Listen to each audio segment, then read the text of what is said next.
I just want to put into the record a list of the various foundations that the ExxonMobil gives money to, and note that Dr. Happer, your George C. Marshall Institute receives almost $1 million over the past 10 years from Exxon. Your words are very alarming to me, sir, because you're basically saying to these three gentlemen that they are feeding us propaganda. And I've read other things you've said, which compares people who are talking about climate change to the Germans during the Nazi era. I have that. I'll put that in the record. And you also talked about hysterics. Now, the last thing I would say that came out of these three scientists was hysterics. I was wondering when they would actually raise their voice above a very modest level. They are very clear in what they have learned from the science. I haven't heard hysterics. And so I would, because you made that charge, ask each of them to just talk about how you view the scientific consensus on this. Is there a consensus on this? And are people who are saying it's hysterics or saying it's propaganda, are they outliers in terms of the scientific community?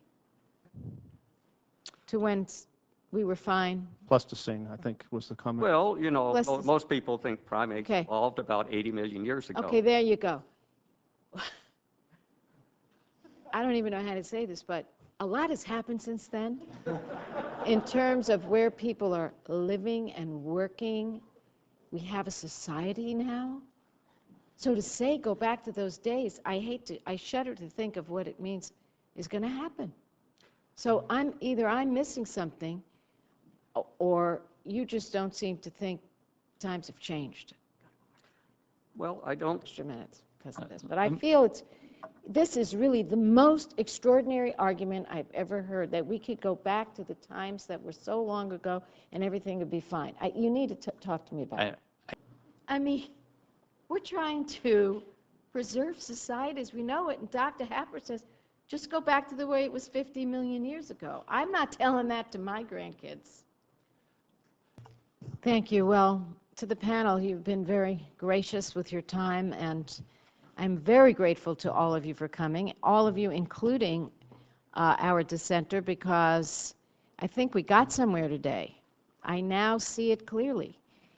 If we decide that more and more carbon dioxide in the atmosphere is fine, and it was just great 50 million years ago, when there was 3 to 4 times as much, I mean, if we decide that, you know, and we don't mind that things change dramatically for our people. I could tell you in California, this is important, that the preliminary analysis from our bill there addressing global warming is going to avoid 400 premature deaths, 11,000 incidences of asthma and lower respiratory symptoms, and 67,000 lost work days by 2020. That's something that's good. If we don't do it, people are going to die. Simple, straightforward. Going to get sick and they're going to die. Now, if you think going back to all those years ago and those levels and everything is wonderful and fine, and that's your view of the future, God bless you. But I don't agree. I will fight you every step of the way. I view it as uncaring. I view it as irresponsible. If anything we need to do, it's to leave this planet in a condition as good as we got it from our parents.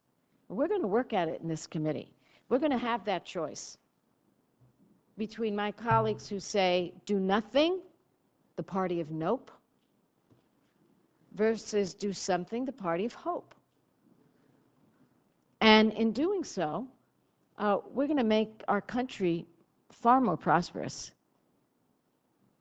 I'll tell you, this is a great issue for us in this committee.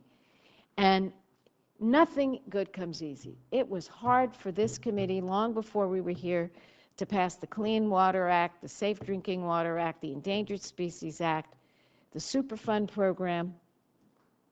This committee has an amazing, amazing record of stepping up to the plate. And we did it last year. We're going to do it this year. And we've been challenged by our president. I couldn't be more proud of this committee.